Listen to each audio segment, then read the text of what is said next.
চক্ৰবেহ সময়ৰ কালক্ৰমত কৌৰৱ সৈন্যৰ অনৈতিক পৰাক্ৰমৰ বলি হৈছিল অভিমন্যু।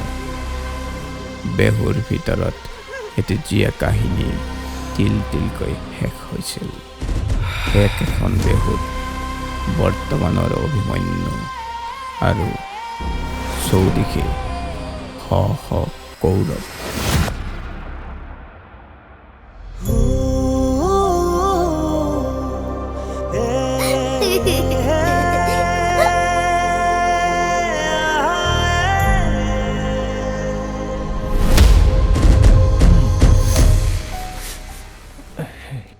পাত্তাই নিদিয়ে যে আজিকালি কিয়?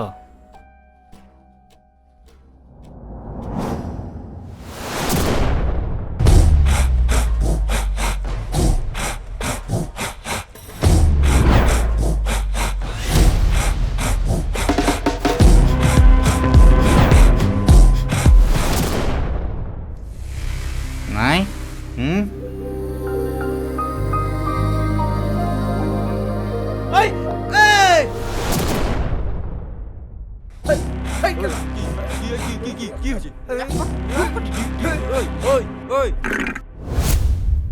তই সিহঁতক লগ পালে কবি, সিহঁত যদি মোৰ আগত পৰে নহয় কাটিম দুটাকে।